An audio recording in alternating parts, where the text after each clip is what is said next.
Alright fellas, here we are back at Pokemon Masters, and today we're doing the battle, what the fuck is this? High score event, yeah, Water and Fairy Conqueror, which allows Fairy and Water types to be used, or well, it, more so recommends you use Fairy and Water types, right? As you can see, we've not done Valor yet, and that's because this has been extremely scuffed. I have had work today, so throughout work and break periods, I've been doing different battles in order to get points and getting the footage there so I can, you know, not have to do it all when I get home and voice over it all when I get home. And of course I can't voice over at work, so that's why I decided to do it now while I have a little bit of free time before I finish off Valor's battles. So yeah, let's go ahead and hop into these battles. I don't have much else to say. I mean, this is a high score event, whatever. I guess I'll go into specific details on the battles. I don't know. So our first battle here is utilizing Ucine, Signusuit, Chris, and I think Paladin Serena. Yeah, Serena probably not necessary for this battle. Probably would have been a little bit more helpful elsewhere. I'm not sure. She was literally just here for speed buffs and like maybe a little bit of chip damage. I forget what Misty's gimmicks are. I should probably look these gimmicks up. I know Misty, she's obviously got the hail, right? So you want to change from rain, or change to rain, which is really your only option if you're using fairy or water types, right? It's just water, rain, or fairy zone, pretty much. So that's their intended goal, and they don't really use any fairy. Sorry, they don't use any water moves for the most part. I should probably pull up the chart here, and I'll go ahead and do that. But they mostly use like you saw Drill Run or like ice moves like Blizzard and whatnot. That's mostly what you're gonna have to be worrying about. Ucine here, just our main damage dealer, right? If I ever get a chance to use Ucine in one of these events, I always will. My god, computer. I always will, simply for the fact that he is a great striker. Great spread damage, AoE nuke, right? He's, in my opinion, pretty solid for the high score event, simply just because he's a high-powered striker. At least in my opinion, anyway. So yeah. Chris is here, of course, not really for double Suicune, but because of how good she works for this stage, for one, because, of course, she sets rain. She's a great support for Ucine, obviously, because it's another Suicune, right? They work together, so it works out, right? And great team heal as well to handle the blizzards, as well as the AoE sync moves, right? Looking at Misty here, her big thing, yeah, is that she wants the weather to change from hail, which is to be expected, right? I mean, she's got Invigorating Hail, Snow Shelter, Hail Alert 5, Cold Front, Hasty Hail. So, and obviously blizzards become fully accurate, so you want to change the weather to hail, or from hail, rather. They do also have Hostile Environment. The sides have Hostile Environment 1 on their move, so there is that chance you get frozen, which just a hard reset, right?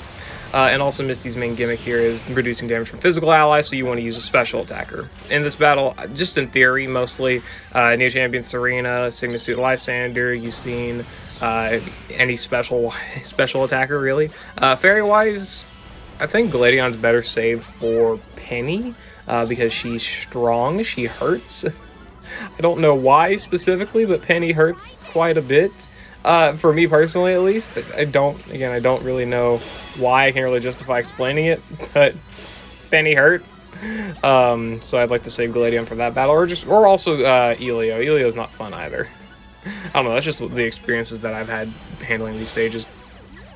Misty wasn't too bad, really. Her damage wasn't that bad. I don't remember how many points it was. It was like 400 something, maybe. The battle wasn't that bad, really. Especially because of the healing from Chris, obviously her giving +4 special defense on the Rain Dance, and again, the mini potions were extremely helpful there. So, we were able to survive and get in the win, really no problem. It doesn't, yeah. I don't really have much else to say. I mean, I probably could have trapped the sides if I wanted to do more spread damage, but I mean, we got 60,000 points anyway. Do note that, of course, the point cap has increased from 180,000 to 200,000. We're not point cap, but for the rewards, it's increased to 200,000, because obviously we have two types now, and they wanted us to try and utilize both. So, keep that in mind. Second battle here is against Elio, where we get to make utilization of a Lily, Lodge Lily, because she does grass damage. Yeah, that's kind of the reason. My main problem with this battle, when I was adjusting like different strengths and whatnot, was that they surprisingly, to me it was surprising, Lily just did not do any damage with Petal Blizzard, like at all. Not to Elio or the sides, so I was almost relying upon the damage from Penny and the Alchemy here in order to actually do damage, which was kind of funny to think about in retrospect, but also pretty sad at the same time. Elio, you mostly have to worry about physical or special moves, so the fact that we debuff physical attack with Lily's power posture isn't really that helpful here. Maybe it would be better to go and utilize Sycamore in this battle because of his amazing special bulk, and then utilize Penny versus Marlon. That would have been a better idea, I'm not sure. Or not Penny, Lily versus Marlon if you want to do on-type grass damage, which of course could be beneficial.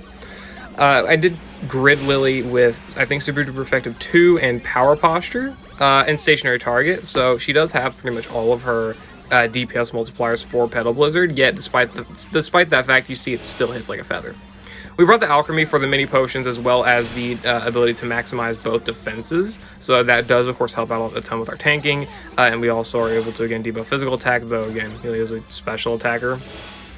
Though we are able to debuff special attack, I think, via Satisfied Snarl from Lily's passives. I think it's like a 50% chance at debuffing, but either way, I mean, as you can see, Petal Blizzard still does not do that much damage, so it's more so like, I guess, waiting out the clock? I don't know. Either way, it doesn't really matter that much. We still get the win at least we still get the win, right? We also get the Confusion in from the Godsmack on the Alchemy, because Confusion is one of the parameters for extra points in this. I'll pull those up as well, not on screen, but for myself. Extra points are HP remaining health, which of course, it goes by 33.3% per ally at 100% health, right? That's how it works. Up to 3,000 extra points. Aim for more damage. I don't know how that works. That sounds like more hits, but that... Aim for more do damage, I guess, man, sure. And then more attacks, right? So the more attacks you land, obviously the more points you're going to get for that. Also Confusion, if you land Confusion 1 or more times, you will be getting 1,000 points for that. So the fact that we land Gobsmack at any point in time is just going to be 3 points. And then also bring main characters / rivals, which I forgot about, honestly. I don't think Lily's a rival. She might be. I think she's a companion, but maybe rival. I don't know how this game works. But however, we did bring the main character in Alchemy in this battle for the main character. And also we brought Chris last battle for main character as well. So we got points from that. Who was the third one? Serena, right? So she also had main character. So we have some good utilization of main characters here for some good points. Also, the Synchro Healing with Lily was extremely helpful for this battle specifically, because, again, they like to spam Sparkling Aria or Liquidation sometimes, right? So, being able to get in the Blizzards, the Synchro Healings from our Sync Nuke is extremely helpful, like, very, very helpful here. I don't remember how we end up winning this battle. As stupid as it may sound, I don't remember how we end up winning this battle, because this situation don't look good to me, but... Clearly, I don't know what I'm talking about. One of the best things is, though, that we get to use the May Potions here to heal up, and then we get to immediately use Lily's Sync move, and then we get the Synchro Healing, right? So, that's very, very good. I think we sync the one on the side. Yeah, we sync the side here that has the most health left over, so we can then kill the Primarina with Petal Blizzard, because it should do enough damage at this point. Yeah, 4%. Fucking 4%, man. What the hell? And then the Rabombi is left with just no health at all. If I were to look at this battle again in retrospect, I don't even know what I actually know. I can't really do anything different, because for the simple fact that, look at Penny! She was already debuffing special defense, we still weren't doing anything. This battle was good in points for the fact that we were able to do a ton of attacks. A crap load of attacks. We ended up with, what, like 107 attacks at the end there? Because the Petal Blizzards were doing just no damage at all. So that was the biggest reason we were actually able to get that many points. Crazy. And here we are for our third battle? Yeah, third battle with Hilbert, Dojo Glory, and Chris. I wanted to use Valerie, BP Valerie, for this battle because she's got on-type steel damage, which, of course, is helpful. But it didn't matter. She wasn't doing enough. She was not doing enough damage to justify using her over Chris with her amazing Sync Nuke.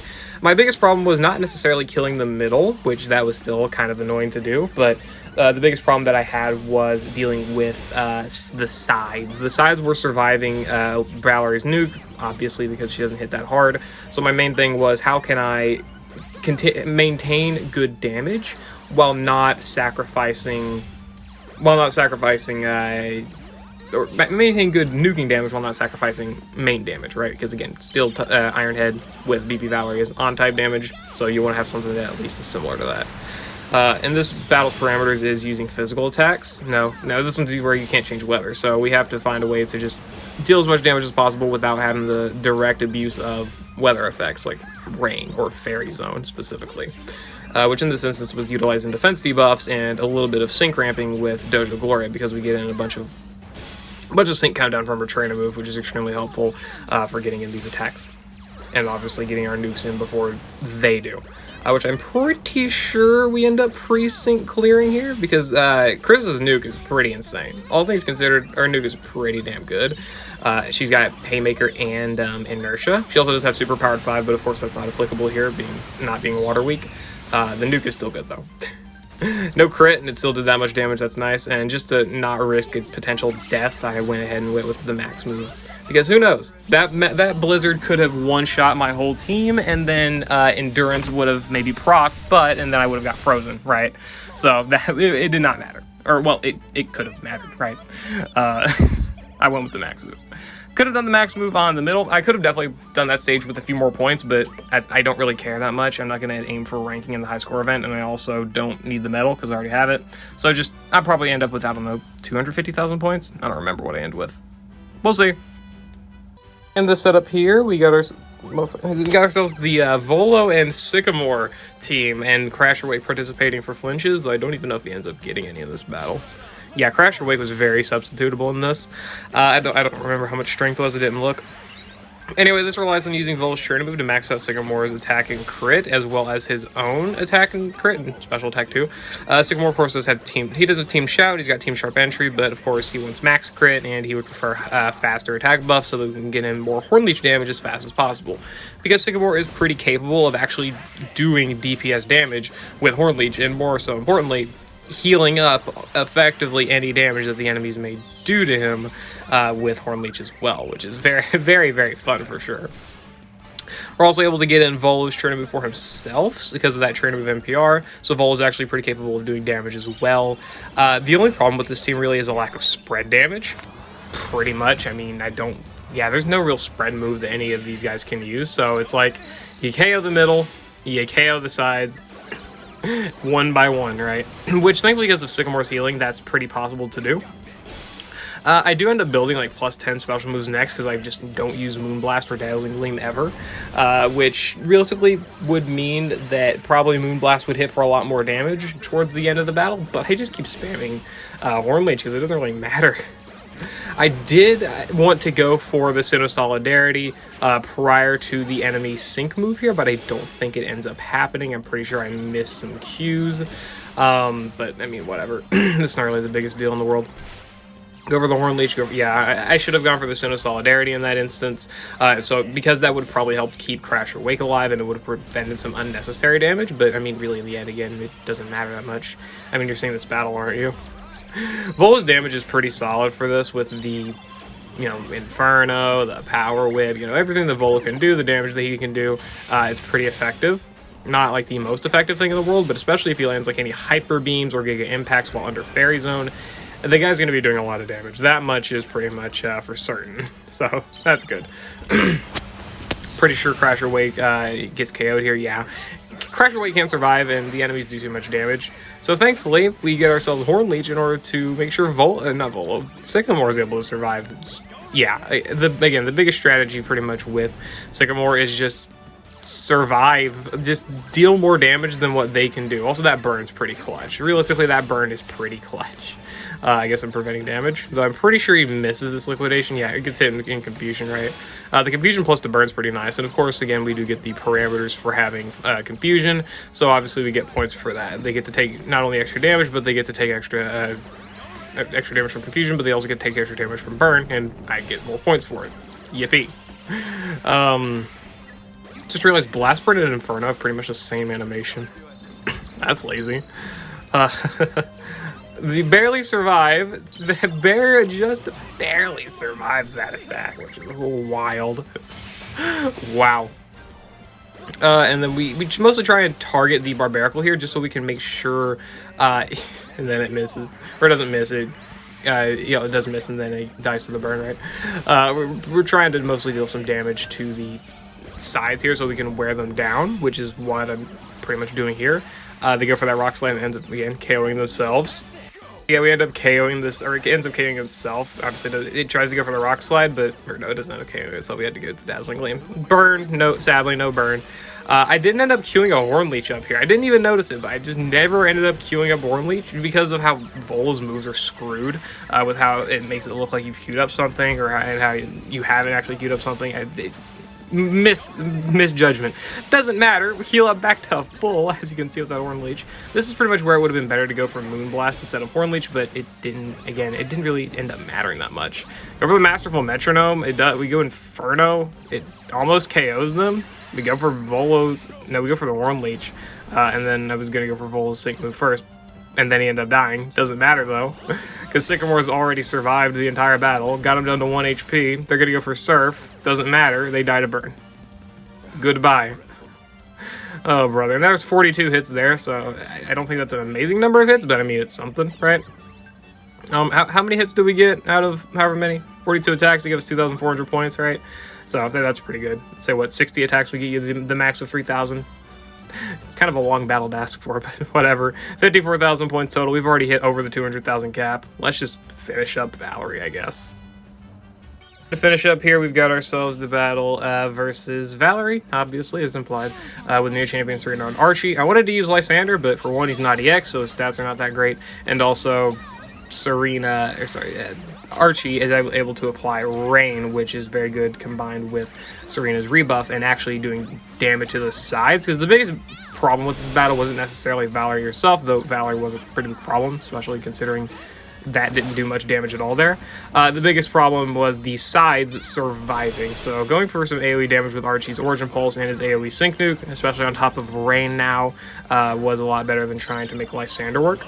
And I went for Misty for a defensive support that could survive Valerie's play roughs mostly, because those play roughs pretty much one-shot you at the start of the battle if they go for it, so you gotta wear down their offensive stats and also buff up your own, so you gotta be careful of the play roughs. And also the nuke is not exactly fun to have hit you either, so keep all of that in mind if you're gonna be doing the what the fuck's this thing called? High score event, right?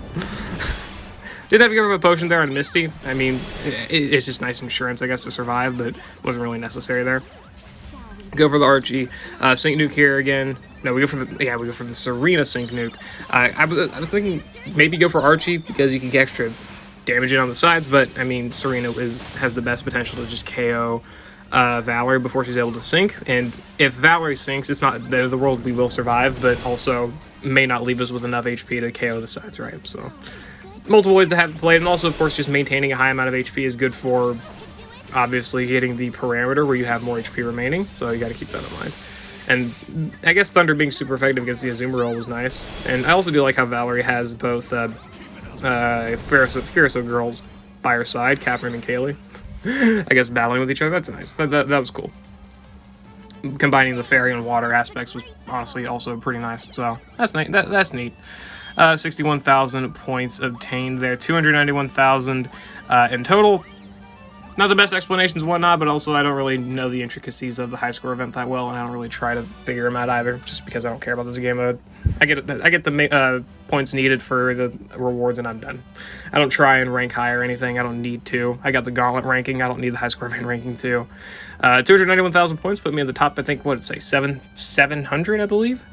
Pretty nice. That's nice. But whatever. Those are my battles for the Water and Fairy High Score event. I hope you all enjoyed. Let me know what battles that you enjoyed, I guess, and what characters you used and how you made things work.